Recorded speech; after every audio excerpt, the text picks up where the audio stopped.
Con las preguntas del parcial. Primera pregunta del parcial. ¿Cómo se llama la lora? ¿Cuál, Roberto. ¿Cuál? Segunda pregunta. ¿Por qué te casaste, Adonai? Doctor, una pregunta. Muy difícil Pero no estaba enamorado. Porque no lo quiso esperar, doctor. Bueno, a ver. Una pregunta. Rumberito, sí. ¿Ya pensaste lo del parcial para mañana, Doc? Ay, es que no. me están preguntando. No, que sigan preguntando. Eso Sí. hay que crear la zozobra, la angustia, el estrés. Expectativa. No, Las- debería No, hacerlo profe. escrito, profe, ¿cierto, André? Ay, no, pues es que, o sea, Sí, pues yo escrito. tengo dudas como, o sea, Sí, dudas profe, de escrito. cómo va a ser. Sí, pues yo personalmente. Cuando ustedes van a hacer un interrogatorio de parte, lo hacen de forma escrita o oral. Oral. Una señora que vive en Madrid, España, y le dio poder al abogado para la defensa y el abogado le solicitó respetuosamente a través de un oficio al juez que no le dejara perder la prueba del interrogatorio de parte de la señora, que era la empleada. Y el juez le dijo, con mucho gusto, yo le mando el cuestionario al cónsul de España para que ella vaya y lo conteste. ¿Y cómo lo contestó la señora? Oral. Es que estamos entrenando, estamos haciendo abogados, y los abogados se deben caracterizar por la oralidad, por lo que el docente les dice. Tienen que ser eruditos, tienen que tener el conocimiento a flor de labio. Eso es lo ideal. Si no es así, toda esta técnica europea, todos estos talleres alemanes, toda esta técnica de la investigación, la socialización, la evaluación, caería al piso. Se iría al piso, iría al traste. Claro, ustedes están acostumbrados a los exámenes de cuestionario. Yo los hago en la presencialidad, yo los hago y de una vez llevo la calificación y entre todos calificamos y entre todos hacen trampa y entre todos funciona la presunción. Hay mala fe, porque uno le reparte los exámenes a los muchachos para que los califiquen y resulta que ese estudiante está encantado o quiere conquistar a tal chica y resulta que la pregunta la tiene mala, pues el tipo le pone buena. Hay veces que uno logra pillar eso, hay otras veces que no lo logra. Pero el día que lo pillo, no solamente le anuló el examen a él, sino que lo llevó a rectoría, con la posibilidad de una expulsión. Porque eso funciona con los estudiantes. No voy a decir que solamente sean los de derecho, sino con todos. Todos los estudiantes tienen esa tendencia de copiar.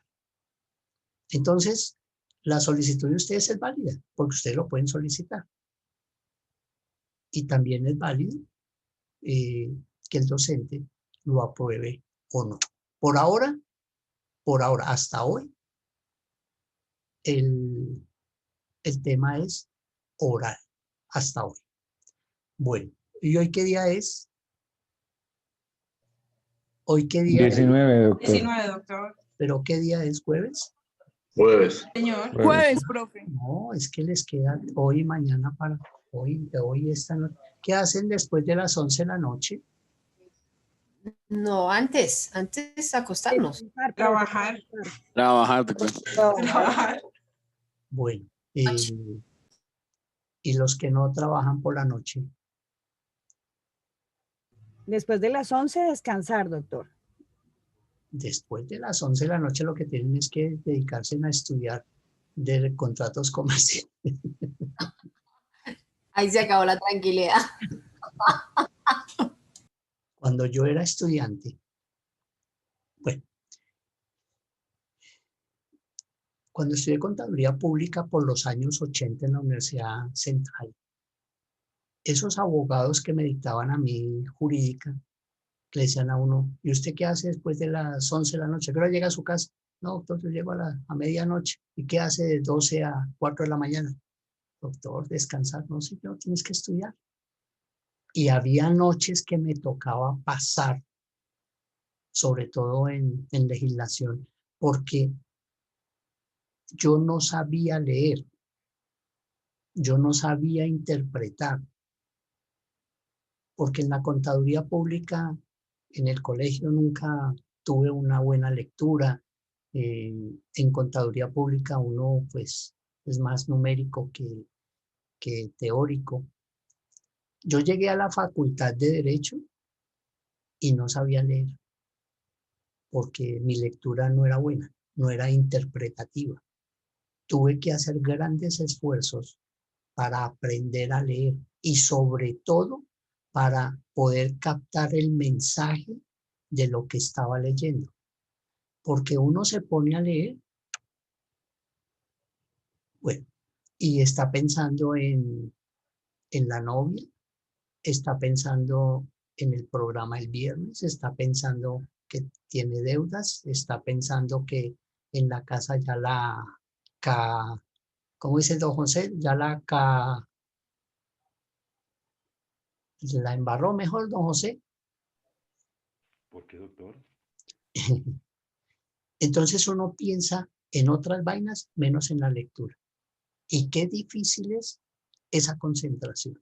¿Y dónde la logré? La logré cuando ingresé a la Facultad de Derecho. Porque era la interpretación. Tenía que leer y releer para poder interpretar. Y eso fue el éxito total. Ahora, tiene uno que aprender a leer rápido e interpretar rápido. ¿Por qué?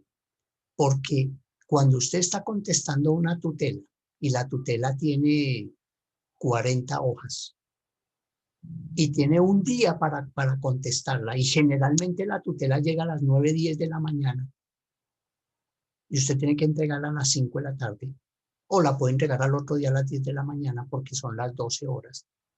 Pero usted tiene que tener una interpretación jurídica tal cual que le permita, en la medida de la lectura, ir creando la contestación de la tutela aquí. La va leyendo y la va creando aquí el mapa jurídico. Entonces muchas veces el cliente le dice a uno, pero venga doctor, ¿usted cómo? Esa es la magia de la lógica jurídica, que va uno leyendo y aquí va creando ese mapa jurídico. Entonces, ese entrenamiento que hacemos en la parte de la oralidad es magistral, es mágico, porque uno se prepara y está alerta sobre cuál es el tema. Conmigo no va a haber la duda de que yo les vaya a preguntar a ustedes cosas que no hayamos visto dentro del temario. Yo no soy cascarero. Yo no vengo a inventar porque no me gusta hacerle daño a los estudiantes. Como a mí no me gusta que me hagan daño, yo no le hago daño a las personas. Así es sencillo. Y mis preguntas son muy elegantes, muy fáciles de responder. No les voy a decir, chicos, respóndame de acuerdo, como dice textualmente el artículo 9 del Código Civil. No les voy a preguntar eso así. ¿Qué dice el artículo 9 del Código Civil? La ignorancia de la ley no lo exime de la responsabilidad. No, yo les voy a preguntar así, porque ni siquiera yo lo podría contestar, pero sí les voy a preguntar ¿Qué pasa con qué pasa con el desconocimiento de la ley? Es un conversatorio, pero la persona tiene que estar en la juega, pilas con lo que vaya a contestar. Porque si yo le pregunto por zapatos negros y la persona me va a contestar por sandalias, por chancletas y así, por sandalias, pues eso no es lo que yo pregunté.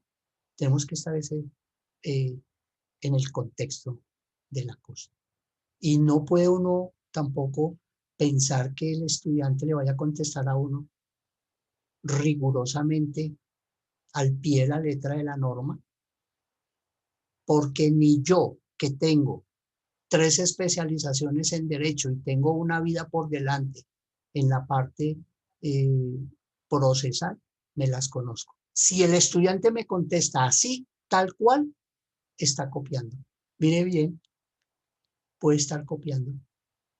Tenemos algunos métodos para mirar si el estudiante tiene el Google, porque hay personas que tienen el Google aquí. Le dice la pregunta, la escribe y ahí la responde. Y muchas veces la persona no tiene ni siquiera la precaución de evitar ese plagio. Y el plagio es una conducta de mala fe, el plagio. Leer textualmente y decir. Entonces, mis queridos, no se afanen, no se atortolen, dicen por ahí. Eso, pónganle fe a la cosa y vamos para adelante. Listo. La idea es que todos tengamos la aprehensión de un conocimiento científico. Mi compromiso social con ustedes es que ustedes salgan de aquí aprendiendo que son contratos mercantiles. Esa es la idea. El que no aprenda aquí contratos mercantiles no lo aprende en ninguna parte. Créamelo con sinceridad que es así. Hoy dimos un ejemplo que las personas tenían sus dudas. Les contestamos de la mejor manera para que no haya manto de duda, para que el concepto quede bien aprendido. ¿Se dan cuenta? Otro docente va a decir, no, eso ya no es el tema de hoy, estúdielo, investíguelo y suerte es que le digo y chao. O se empu, porque le preguntan. Porque así son. Cuando el docente no tiene vocación, es así. Cuando el docente no conoce bien el tema, entonces disfraza esa mediocridad con esa alteración de conducta. A ver, Julián, es que se me borró. ¿Julián o Juliana? Julián, bienvenido. Adelante. Doctor, ¿qué posibilidad hay de que podamos repasar los temas rápidamente? Hoy no. Y Hoy no, lo repasan. Julián, lo repasan en la casa. Es que tengo que terminar con lo que traigo para hoy, porque si no se me distorsiona el tiempo del contenido programático. Pero no se atotore, tranquilo, mijo, que eso es como cuando usted se sienta ahí en la tienda a echar póker o echar, ¿cómo se llama? doctor, ¿y los títulos? Los títulos, ¿cuáles títulos? Valores. De pronto que nos pueda pasar temática o no sé, los títulos de lo que hemos visto. Esos son los apuntes de ustedes. Pero les queda más fácil con las clases. Ahí deben haber 8 clases grabadas, creo que hay 7. Ahorita grabamos esta y ahí quedan las clases. Bueno, listo, Julián. Gracias, doctor. Vamos, dime. ¿Me puede ratificar el artículo que hablaba anteriormente, la ignorancia de la ley? El 9 del civil, del Código Civil. Muchas gracias. Es con mucho gusto. Ya entonces nosotros ayer habíamos definido la parte ecléptica, que es esa parte de calidad, tanto de los individuos como de la sociedad, y que lo utilizan para engrandecer la presentación de las propuestas comerciales, como son cotizaciones, cuando se presentan al sector particular y la presentación de la propuesta de acuerdo a la licitación cuando es contratado, cuando es un contrato con el Estado, conforme a la ley 80 del 93.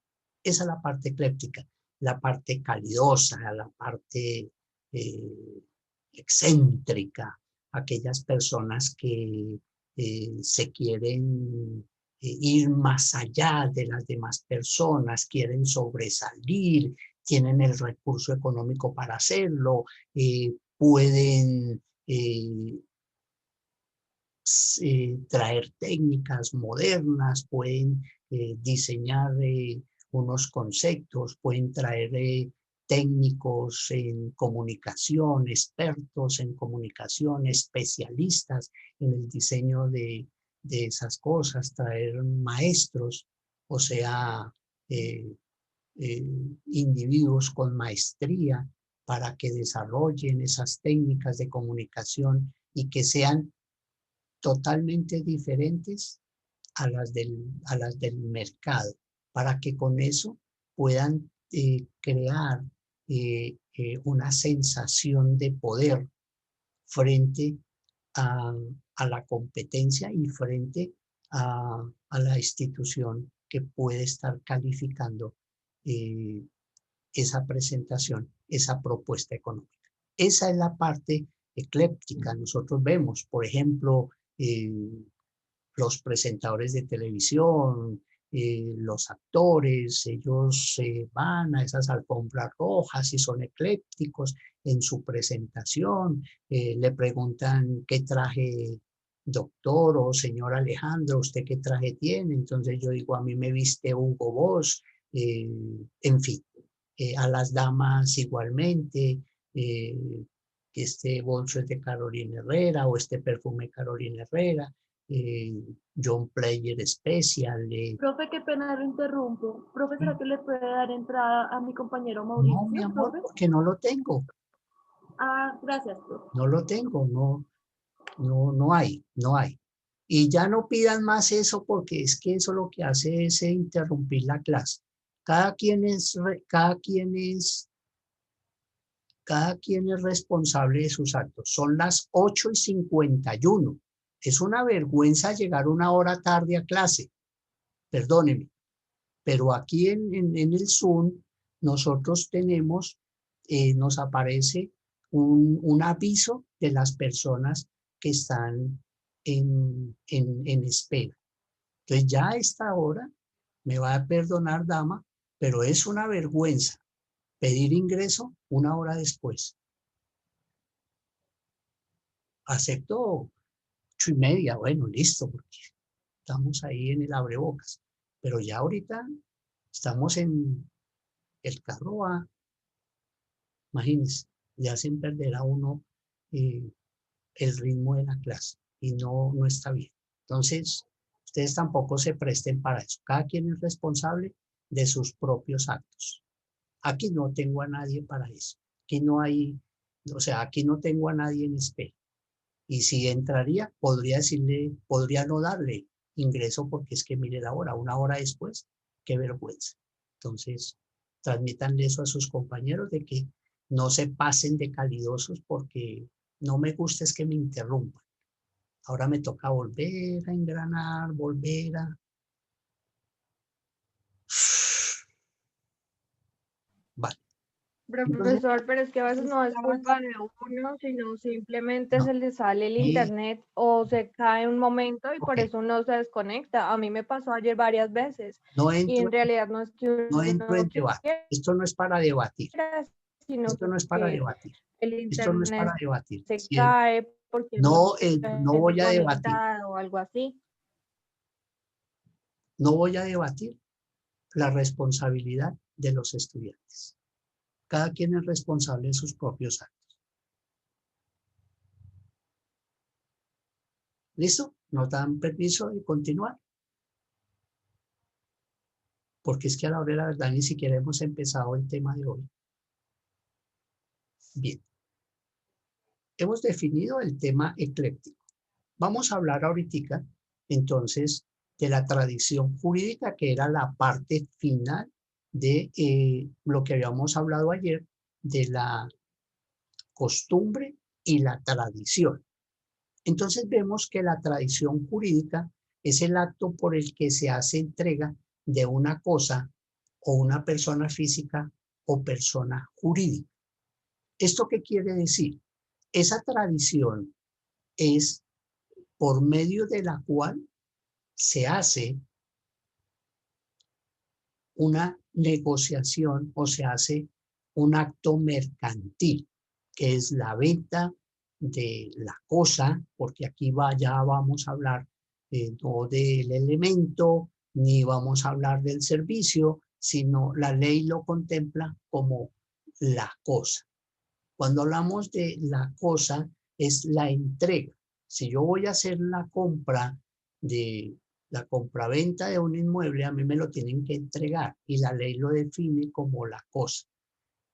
En muchos ordenamientos jurídicos, la tradición supone un traspaso o transferencia y constituye un modelo de adquirir la propiedad. Pues para que ella se transfiera, no es suficiente. Mire, allá hay una persona que se llama Carlos Eduardo Conde Martínez. Acceder 8:55. Para que no me hagan reparos, pero que todo el curso lo vea, le voy a dar ingreso. Entonces, es el modelo de adquirir la propiedad, como en la compraventa. Entonces, cuando nosotros hacemos la compra del inmueble, pues obviamente, lo vamos a ver enseguida, tenemos que hacer un contrato de compra-venta para que ese contrato de compra-venta posteriormente se protocolice, se legalice con la escritura pública. Se perfeccione el negocio con la escritura pública.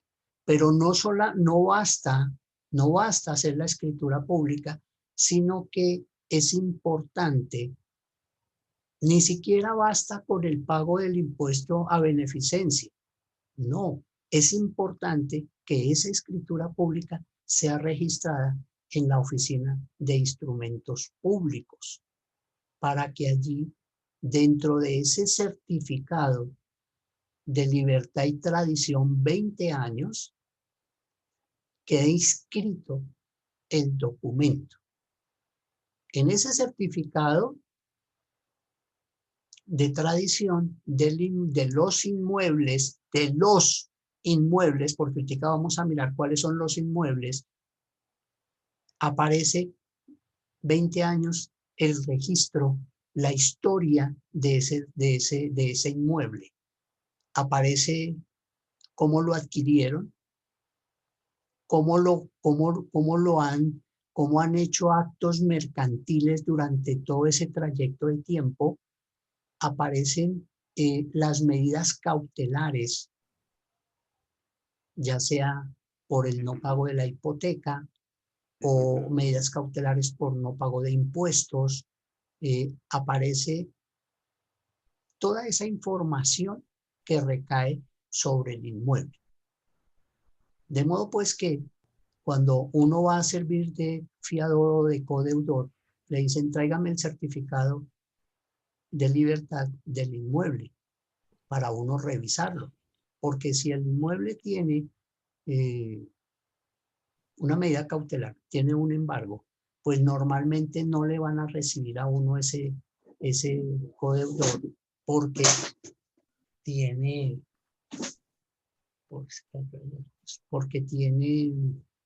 esa medida cautelar y los abogados no van por el remanente, porque el que primero embarga es el que lleva la primera parte, o sea, es el primer opcionado. Y de ahí para atrás va al remanente y es a lo que sobre. Y generalmente eso no sobra nada, porque si están haciendo un embargo por la hipoteca, pues el banco no va a permitir que dejar 3 puertas por allá a la deriva para que el segundo que está embargando las coja, ¿no? Eso cuando es embargo de hipoteca, eso ir uno por el remanente, eso es perder el tiempo. Adelante, Rocío. Gracias, doctor. Doctor, por favor, me saca de una duda. ¿Qué tan cierto es que si hay una hipoteca a una persona natural y hay una entidad, un banco o una entidad del Estado, pueda ser el primer rematante o no sé, el primer secuestre en cambio de la hipoteca que estaba en primer lugar, en primera notificación, en primera, ¿cómo se llama? Anotación del certificado? Bueno, la norma dice que en el evento de un pago de acreedores,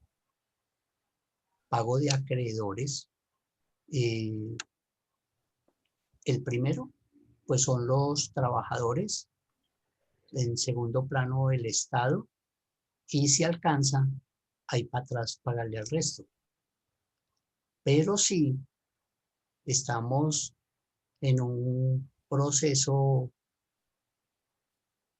si aparece el registro en instrumentos públicos, es porque ya hay una demanda radicada y hay un acto administrativo de un juez donde establece la medida cautelar.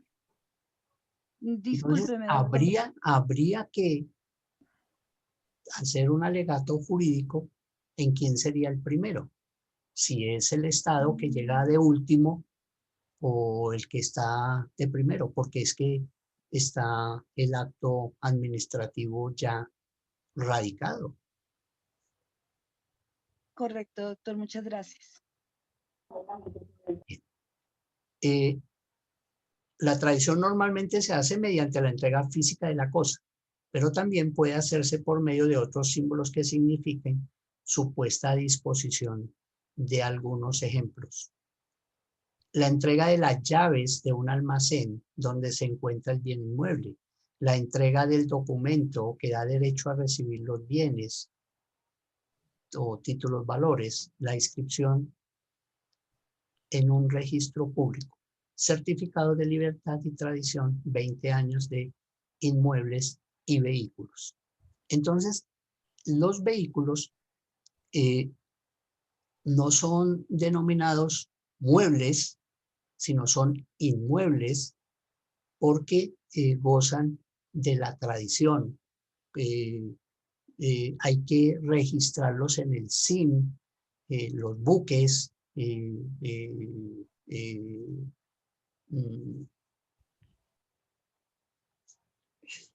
vehículos marítimos, vehículos aéreos, digámoslos así,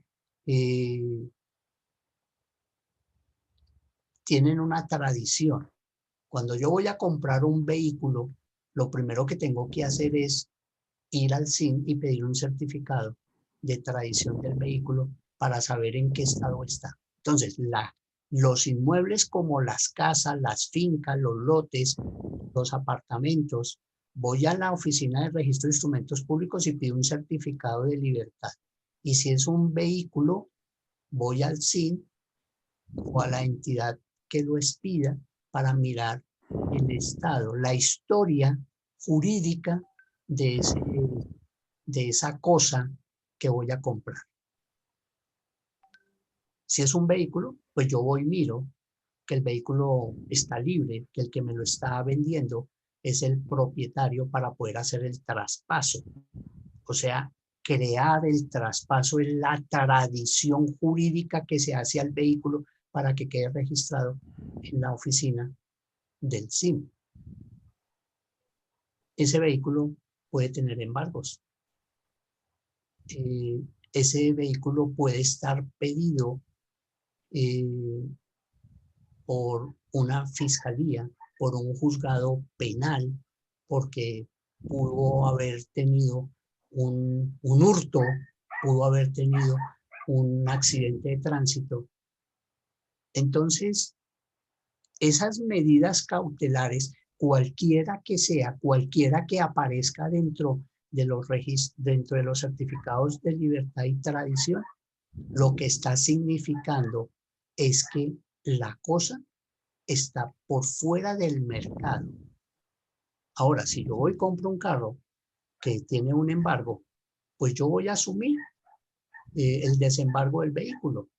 Muchas veces, ¿qué puede pasar? Que la persona pagó la obligación, pero no han enviado el certificado,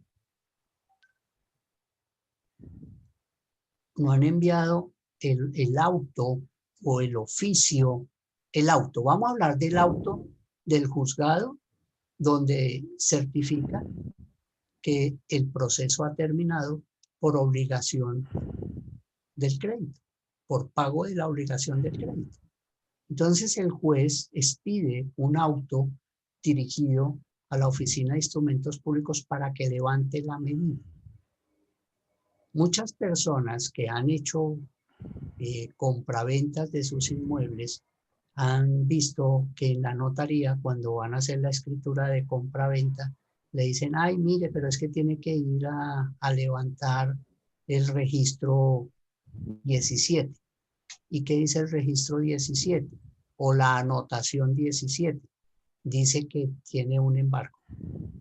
Ay, pero yo ya pagué. Pues vaya al juzgado, pida el auto donde el juez le está informando a la Oficina de Registros de Instrumentos Públicos, preséntelo en la Oficina de Registro para que la Oficina de Registro en 2 semanas, 14 días, haga el cambio del registro y expida el certificado que parezca que la anotación 17 fue corregida.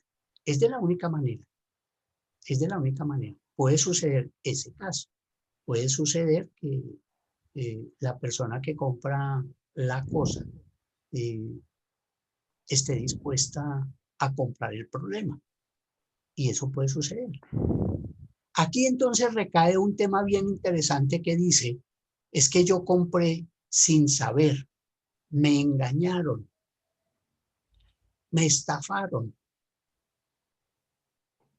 Entonces, la norma en el 9 civil, artículo 9 del Código Civil es muy clara. El desconocimiento, la ignorancia de la ley no lo exime de responsabilidades. Entonces, la persona que va a comprar se tiene que asesorar. Si no se asesora, pues llénele el problema, el proceso, tiene que contratar a un abogado para que el abogado le defienda en un supuesto estafa. Todo eso puede ocurrir. En la venta de los carros, ustedes se han dado cuenta que esos taxis los venden como 10 veces. Ustedes se han dado cuenta que las casas las venden a muchas personas. Sobre todo esas construcciones, sobre todo cuando esos constructores están vendiendo bajo planos, entonces ellos, claro, los que son deshonestos, porque pues hoy día hay una serie de constructoras de mucha calidad y que no van a hacer eso. A ver, don José, cuente. No, doctor, tranquilo, era que no estaba yo seguro con el tema de los 20 años de tradición. Es decir, que un inmueble o un vehículo, como usted bien anotaba, la tradición de ello se conserva durante 20 años. Si tú miras, por Pues, ejemplo, me imagino que lo borrarán, ¿no? Si tú miras, por ejemplo, la tradición de un inmueble que hoy cumple 16 años de adquirido. Sí, doctor. Hoy. Sí. Si tú vas y miras el certificado, observas que aparece la anotación 1 desde el momento en que el predio era una finca, que el predio era una hacienda en la ciudad de Bogotá. Y ellos dicen, ese predio inicialmente era de la Beneficencia de Cundinamarca y se lo vendieron al señor Alberto San de Santa María. Alberto San de Santa María se lo vende a ese constructor, un constructor, uno de esos, a un constructor, a Julio Mario Santo Domingo, o a Ardila Lule, o al Banco de Occidente, o se lo vendió. Entonces aparece cada uno de los movimientos. ¿Qué hizo el banco? Pues simplemente construye, vende los apartamentos, convierte esa propiedad en propiedad horizontal, vende los apartamentos y entonces dice que el Banco de Occidente crea una hipoteca al señor Alejandro Niño, pero el banco queda con, hasta que no se pague, el banco es el propietario del inmueble. Pero queda registrado el acto administrativo, el acto mercantil queda registrado en el certificado de libertad. Y vamos hasta el final, donde dice que lo embargaron durante todo el proceso de los 15 años, el inmueble lo embargaron 4 o 5 veces, porque nadie está exento de tener catástrofes financieras, porque se quedó sin empleo, porque no se le dio la gana de pagar, porque, en fin, etc. En ese momento de la pandemia, ¿qué hizo el Estado para proteger a aquellas personas que estaban debiendo? Pues crearon muchos mecanismos de protección, porque, claro, mucha gente perdió el empleo, mucha gente quedó en la calle, y aparte de eso, entonces los bancos lo van a correr de su inmueble, pues entonces el Estado creó algunos beneficios financieros para proteger a las personas de acuerdo al tema de la pandemia. Pero todo eso, don José, queda registrado en la Oficina de Instrumentos Públicos. Fíjate una cosa, en una copropiedad van a crear un área común que no estaba asignada como tal, pero en asamblea de los copropietarios dijeron, ese pedazo de tierra, esa parte de la copropiedad que es de nosotros, que no se está usando, ¿por qué no hacemos un local comercial y lo vendemos o lo alquilamos para tener ingresos de la copropiedad, para no tener que pagar cuotas extraordinarias? Si eso es aprobado, debe ser legalizado, denunciado ante la Oficina de Registro de Instrumentos Públicos para que el lote de terreno, el globo del terreno, quede determinado esa partecita, queda anunciado. Mientras que no quede anunciado, quedará como una construcción pirata. Listo. Ese es el tema del certificado y para qué se utiliza. Ese, al igual que cuando hablábamos del notario, de las inhabilidades, ya es potestativo del individuo si quiere hacer negocios frente a esas prohibiciones. Fíjese la gran importancia del conversatorio anterior y del de hoy, que son conversatorios que están enfocados al marco de la ley, pero los estamos mirando puntualmente desde el punto de vista del litigio jurídico. Porque a usted que le interesa, señor y señora, saber que en la norma, en el Código Civil existe el artículo 9, la ignorancia de la ley no lo exime de la responsabilidad. Si usted no sabe utilizar ese artículo, está plasmado, la ley está ahí. ¿Y cómo lo uso? Estos conversatorios de los contratos comerciales justamente es para eso, para que los estudiantes aprendan a utilizar las herramientas, esa hermenéutica jurídica que existe. Por eso tiene que ser a flor de labio el comentario, el conocimiento, y es de la única manera como ustedes aprenden, sinceramente, sí o sí, contratos comerciales. Entonces, esa es la explicación frente a esa tradición jurídica, porque la que vimos ayer son tradiciones sociales y vimos tradiciones religiosas. Hoy vemos la tradición jurídica, que es de vital importancia. Identificamos cuando son muebles y cuando son inmuebles. Para que sea inmueble, debe tener una tradición que es registrada en la Oficina de Registros de Instrumentos Públicos o en el SIN. Bien.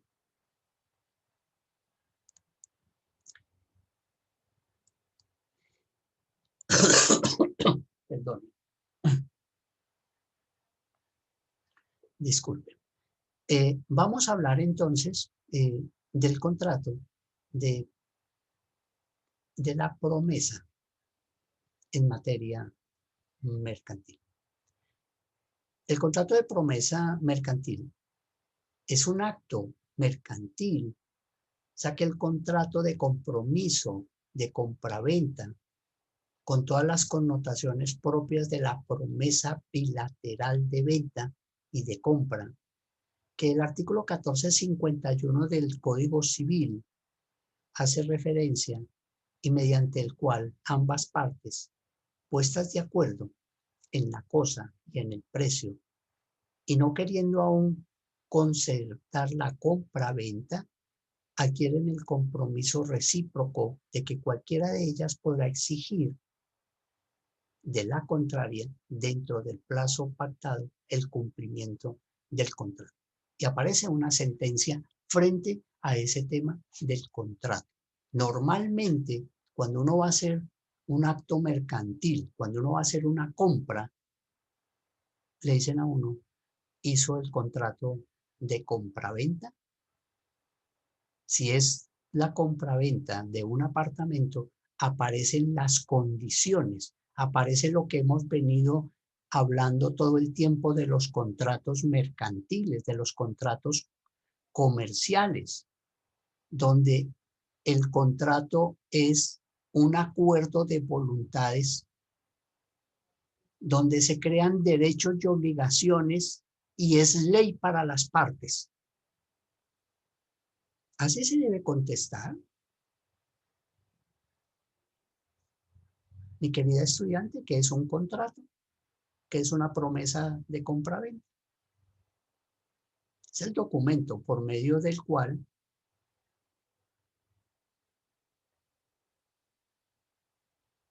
prevalece esa voluntad de las partes.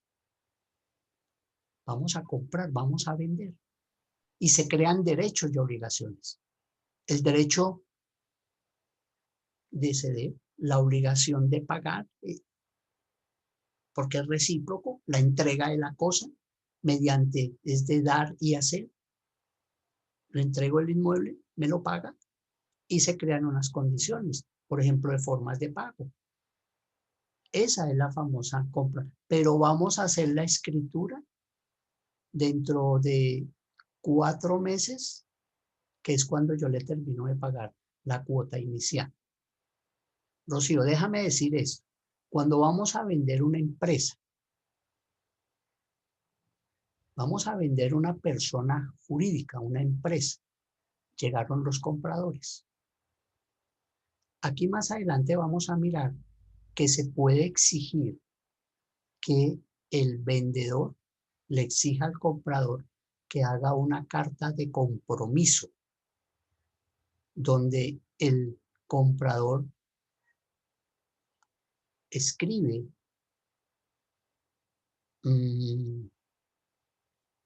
libre, voluntariamente, sin ningún tipo de presión, hace presentación personal en notaría o hace, lo autentica, esa carta de compromiso donde él puede decir que quiere comprar la empresa, quiere comprar las acciones, que quiere comprar en el estado financiero, económico, fiscal en que se encuentra la compañía. Él puede escribir todo eso, la entrega al vendedor y esa carta hace parte integral del contrato de compra-venta y se hace el contrato en esas condiciones y puede que ese contrato quede en puntos suspensivos porque depende de una autorización de algún ente del Estado para que se pueda legalizar ante Cámara de Comercio y se pueda hacer la escritura de la cesión de las cuotas de los nuevos poseedores. Ese contrato es ley para las partes, esa compraventa es la ley para las partes, porque se crearon derechos y obligaciones. El uno paga, el otro entrega. Queda pendiente que se legalice dependiendo de unas acciones, de unos actos administrativos para que se legalice. Y ahí es ley para las partes, porque el que no cumple le deberá pagar una cláusula penal al que cumple. Ahora sí, Rocío, dime. Ay, doctor, por favor, me excusa. Lo que pasa es que yo reviso donde su merced dice que el artículo 1451 lo reviso en mi código y no está hablando de la promesa ni del precio, sino de la donación. De pronto su merced tuvo un error Un digital. lapsus, sí, sí, disculpe, pero no puedo, si alguien me ayuda ahí con el Sí, revisando estoy y lo intentando corregimos, sí. buscarlo. Ay, gracias, sí, seguramente. Creo que es sí. el 1445, doctor. Revisémoslo bien y luego me disculpen Sí, señor. el Discúlpeme usted a lapsus. mí, por favor. No, de eso se trata. Sí, y lo corregimos, porque estoy hablando casi siempre del mismo tema más adelantico. Entonces sí vale la pena. Muchas gracias, Rocío, de verdad, y discúlpeme en el lapsus que tuve ahí. Bueno, pero la idea es clara. La normativa la buscamos, la definimos tal cual y seguimos adelante con, con el objeto. Ese es el objeto, razón por la cual nace dentro del mundo mercantil el contrato de promesa de la compraventa, ya sea del inmueble, ya sea del vehículo, de la cosa que uno vaya a comprar. Esto tiene unas características, ya me puse nervioso. Esto tiene unas características.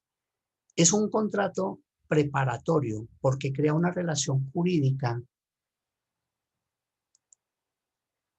preliminar para la celebración posterior de un contrato futuro.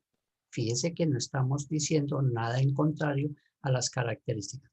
Se trata de un contrato accesorio porque no hemos creado el principal. Este es accesorio hasta que legalicemos el contrato principal. En una compraventa de una escritura, de un inmueble, el contrato principal puede ser la escritura. Y el accesorio es la compraventa. Porque siempre tiene la dependencia de un contrato futuro. Es contrato unilateral o bilateral.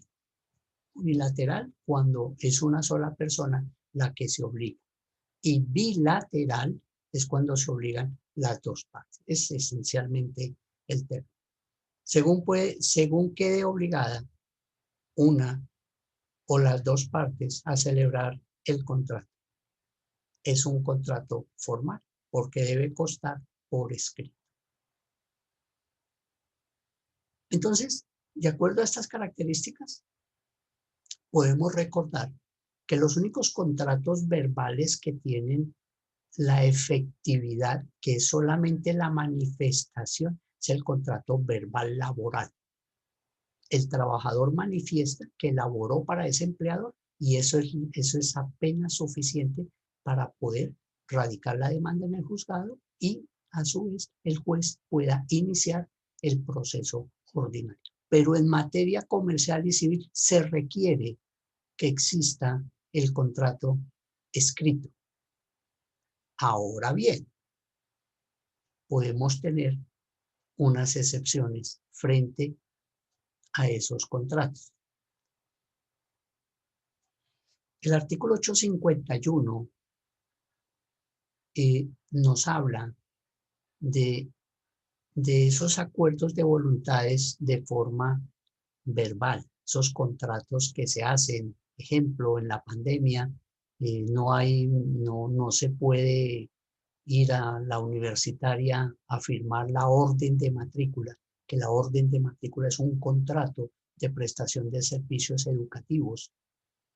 Entonces muchos estudiantes dicen, como yo no firme el contrato, como yo no firme la orden de matrícula, devuélvame la plata de la matrícula. Y la universidad les dice que de acuerdo al 851 del Código Civil, no les va a devolver porque tienen un plazo determinado hay 5 días de plazo para que se retracten del compromiso. Así lo dice textualmente también la norma en el Estatuto al Consumidor, creo que es el 47, que habla de el retracto. Y obviamente debe estar sujeto al pago de una indemnización por daños y perjuicios. Entonces muchas veces les dicen, sí, les devolvemos el 70% del valor consignado. Otras veces les dicen que no, porque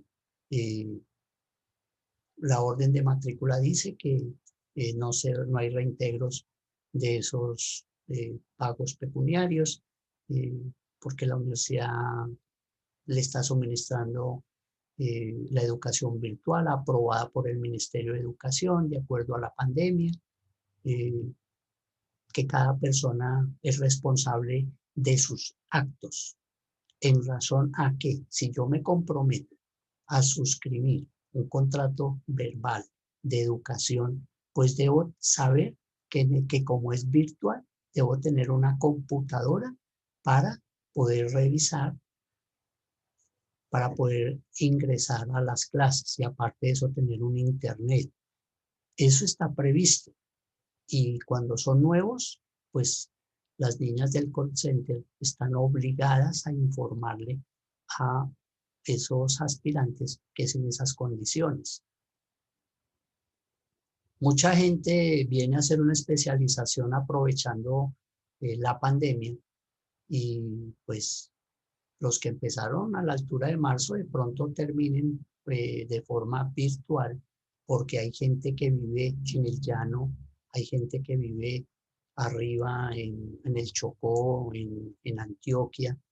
Entonces existe la preocupación con ellos porque ellos en marzo terminan las clases de la especialización. Entonces si les toca venir virtual, pues ahí hay un tema, pues por lo menos este año ya no, ya quedó como está, más que los de derecho fueron los que más se pronunciaron frente a una consulta que se hizo, si querían la parte de presencialidad o la virtualidad, y en su gran mayoría los de derecho manifestaron que querían la parte virtual. Esto que estamos hablando hace parte de ese contrato mercantil de prestación de servicios educativos. Y qué mejor traer esto a ejemplo, a colación, que es algo que a ustedes estudiantes los toca, tienen que ver permanentemente durante la estadía en Universitaria de Colombia. Porque hay muchos que pagaron la primera cuota del primer periodo y no han vuelto a pagar. Y pueden en un momento dado exigir que les suban las notas, como suele suceder en cada curso, que esos morosos le exijan al docente que le aparezca la nota en la plataforma. Primero, el docente no es quien para manejar la parte administrativa y financiera de la institución.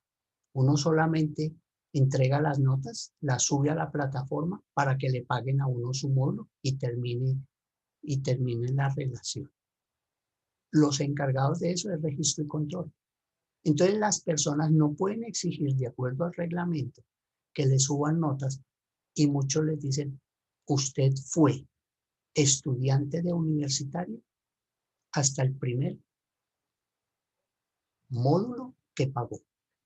Y hay gente que está haciendo casi 9º semestre. Dicen, pero yo ya estoy para graduarme. Claro, usted durante todo el tiempo vulneró la seguridad. Entraba a clase porque como tiene el carnet, y ahí no hay un control electrónico para no permitir el acceso a los que no pagan. Pues todo el mundo entra. Les piden un pase y salvo para ir al consultorio jurídico. Pues, ¿cómo lo consiguen? Ustedes sabrán. Nosotros sabemos que todo hay en la viña del Señor.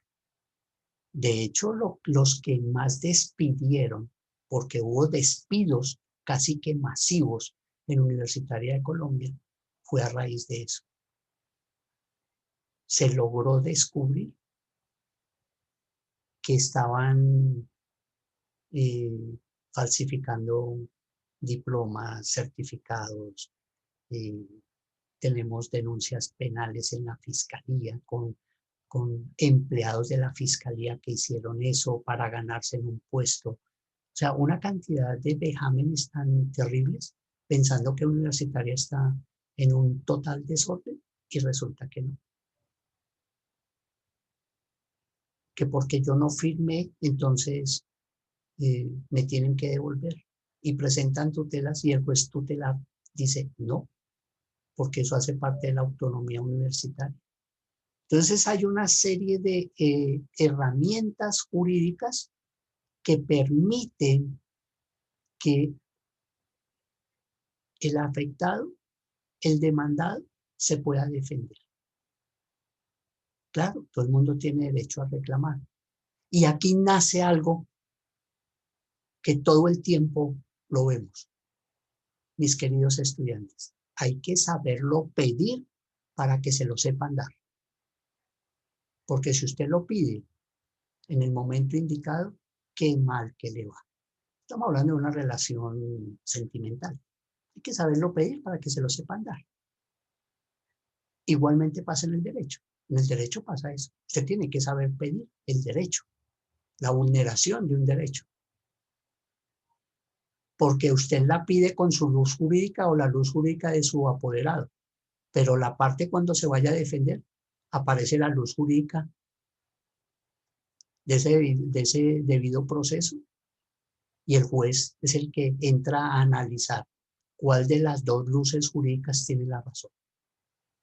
Se puede inclinar por la una o por la otra y ahí es donde aparece el término, hay que saberlo pedir para que se lo sepan. Hay que saber pedir los derechos fundamentales cuando han sido vulnerados. Hay que demostrarlo porque la prueba tiene que ser evidente para que el administrador de justicia le conceda a uno el derecho. De lo contrario, va en pérdidas, porque de pronto lo van a condenar en agencias en derecho. ¿Qué son las agencias en derecho? Son los honorarios del abogado o de la parte que gana el proceso. Esas son las agencias en derecho. No se les olvide. Entonces Profe, hemos hablado de... Profe, el artículo dentro del contexto de compraventa del Código Civil es el artículo 1849, es donde está la definición de contrato de compra y venta. ¿Lo dejo así? No, profe, no es 1451 como aparece en el tercer párrafo, sino es 1849. Vale, listo. Aquí también lo voy a corregir. 1.000.000 de gracias, por favor. 1840. 1840. ¿Usted cómo se llama? Profe, Janet Arias. Ah, bueno, Janet, tiene 5 décimas para el primer parcial. Ay, tan querido, profe. No, querida usted, que me ayuda y sobre todo que si se dan cuenta, se me está cayendo la cara de vergüenza porque no porque tuve un lapsus. Bueno, gracias. Y nuevamente, disculpas. Doctor, todos los humanos nos equivocamos. Sí, pero lo hermoso de la equivocación es tener la valentía para decir, perdóneme que me equivoqué. Normalmente la arrogancia y la petulancia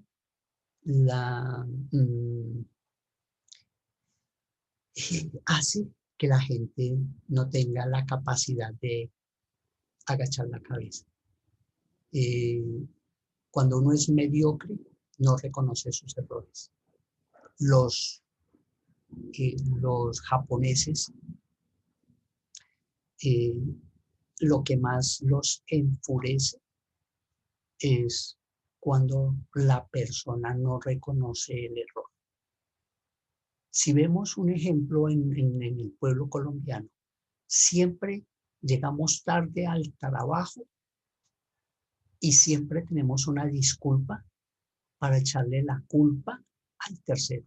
Uy, el Transmilenio. Uy, la tarjeta. Uy, no sé qué. Siempre. Y un día llegué tarde a la institución. Y me dice el jefe, doctor, ¿se le hizo tarde? Le dije, sí, jefe, discúlpeme, fue culpa mía. Y el tipo se quedó mirándome a los ojos. Se fue y como a la hora regresó. Me dice, doctor, quiero hablar con usted. ¿Cómo así? Que fue culpa suya, que fue error suyo. Sí, doctor, fue culpa mía porque no miré mi reloj, no medí el tiempo y me pasé de la hora del almuerzo y por eso llegué tarde al trabajo.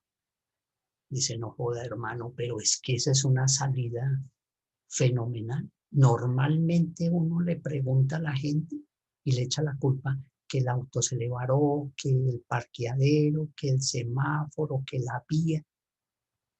Entonces yo le dije, no, yo asumo la responsabilidad de mis actos.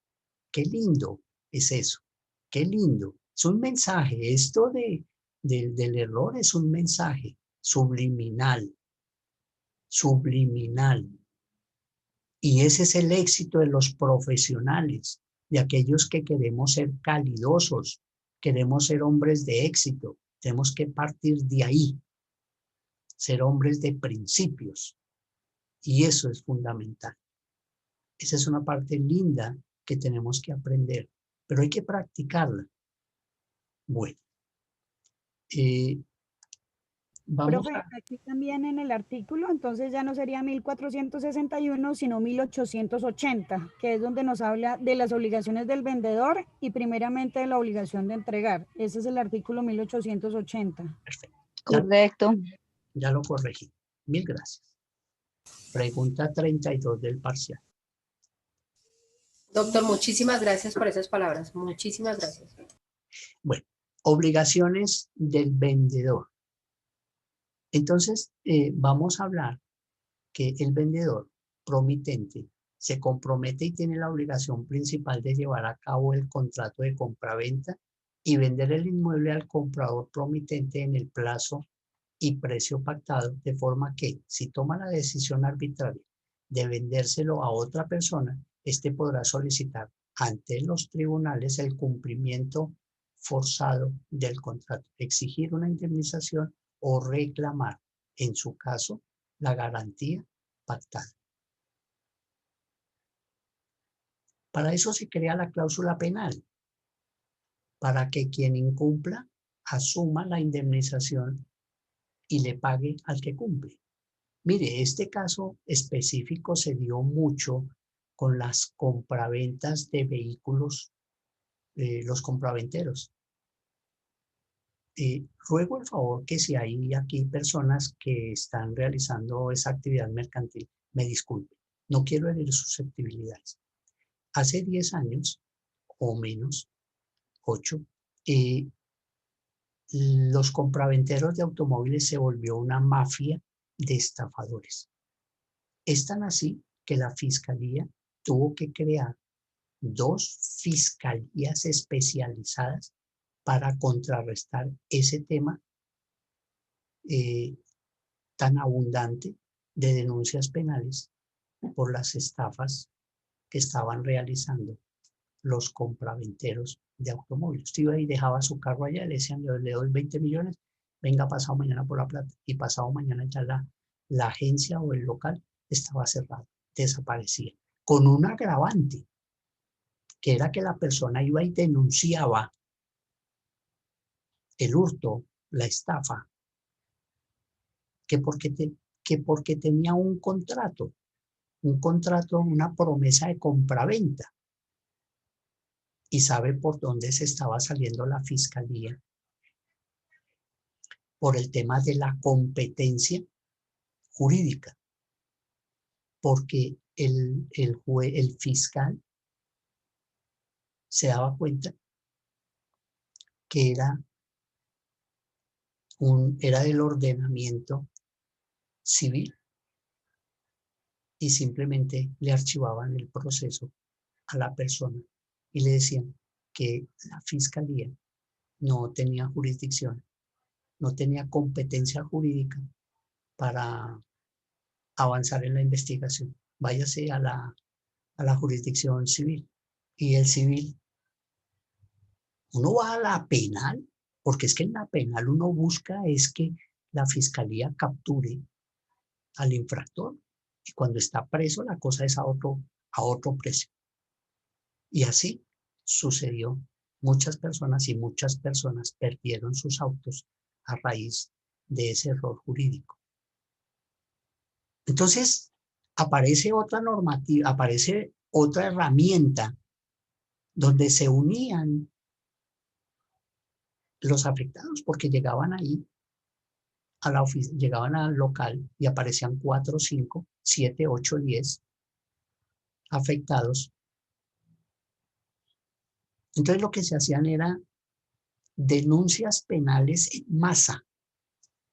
Y ese sí es un delito penal, denuncia en masa. Y la masa pueden ser después de 2. Y ahí sí, la fiscalía empezó a atender. Y crearon 2 fiscalías especializadas. Y hay muchos compraventeros presos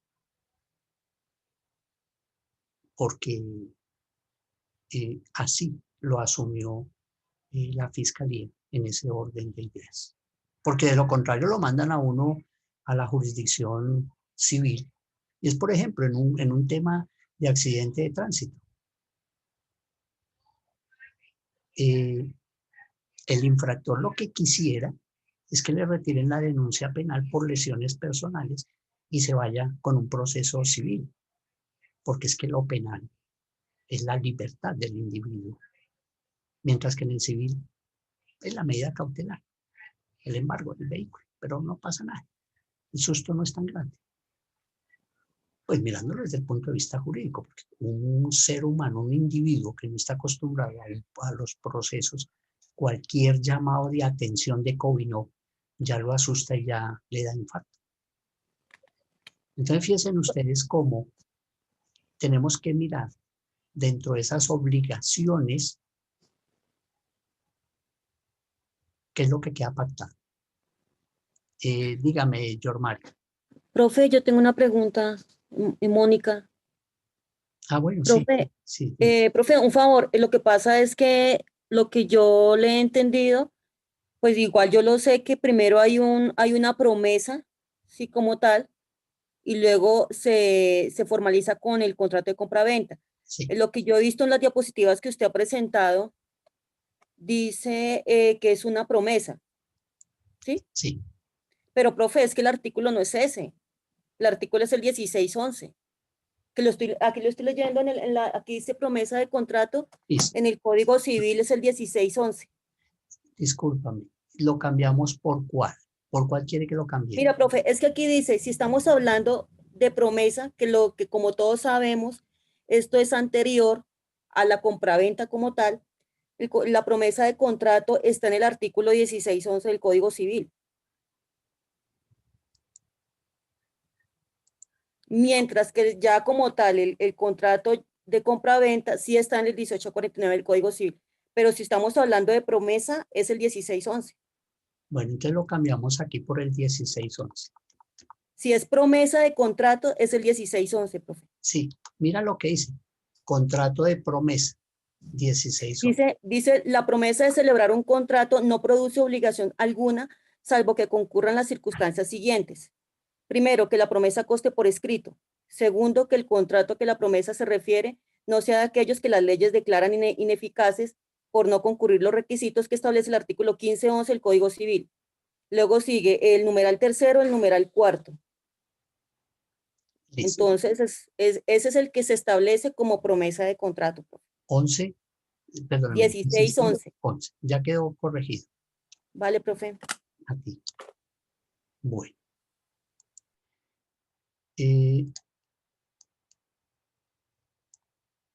Entonces, ya hablamos de las obligaciones de las partes, hablamos de la obligación del vendedor e igualmente la obligación del comprador. Y de pronto voy a quitar esto para no tener suspicacias. Sí, está en el 1928, doctor. Las obligaciones del comprador. Bueno, 1928. Las obligaciones del comprador, sí, señor. Del Código Civil. Sí, doctor. Del Código Civil.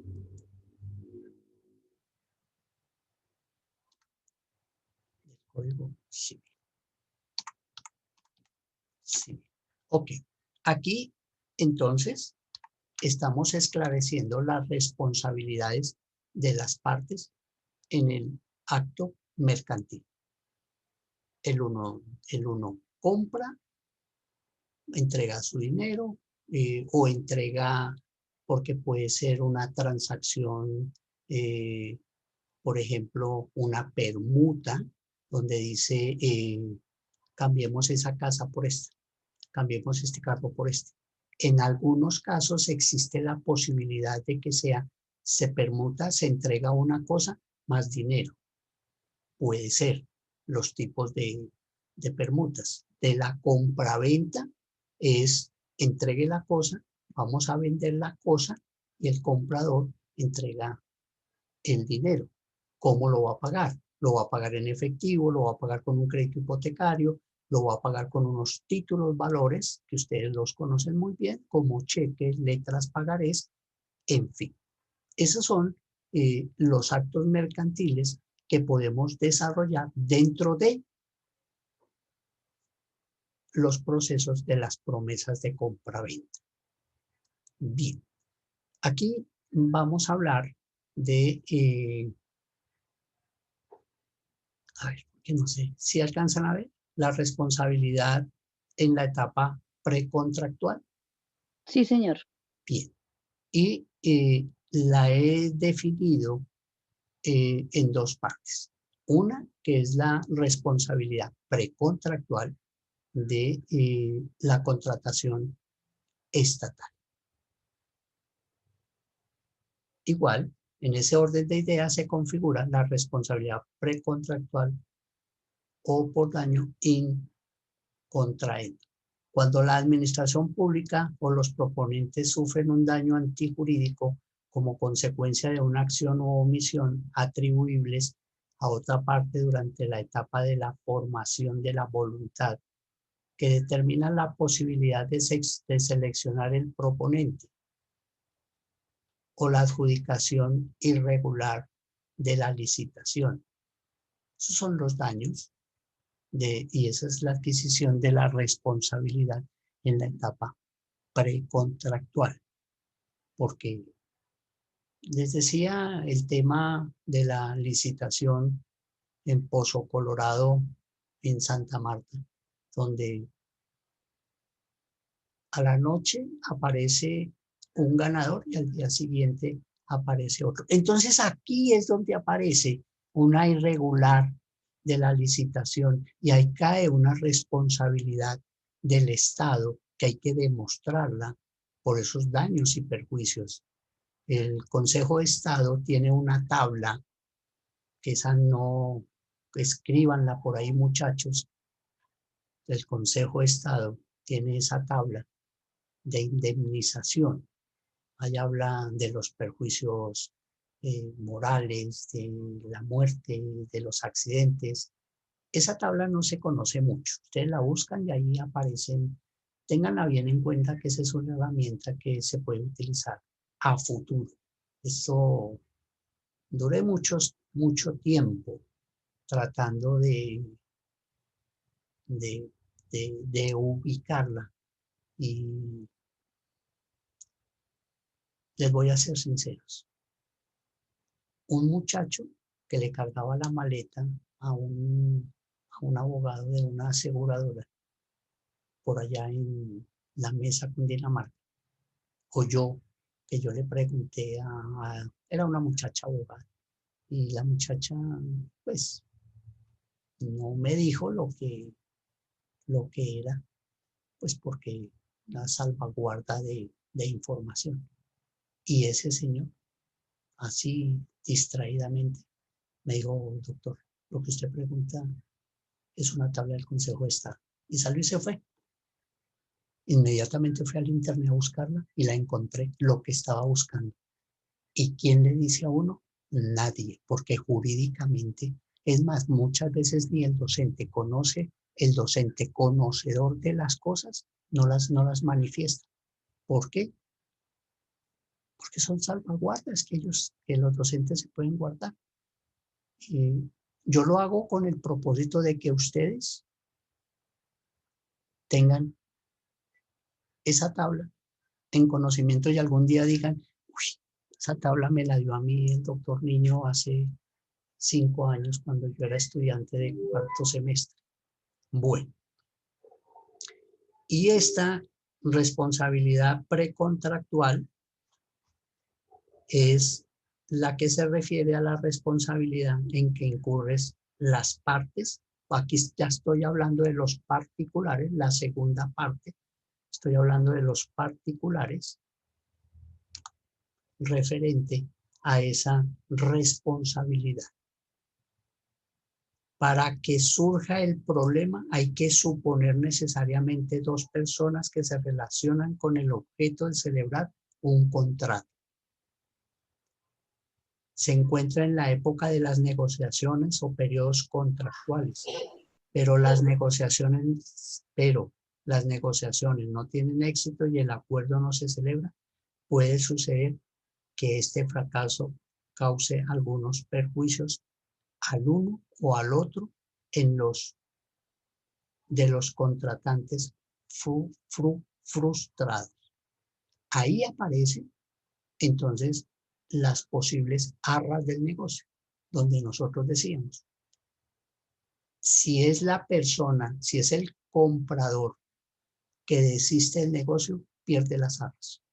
Si es el vendedor el que desiste del negocio, las paga doble.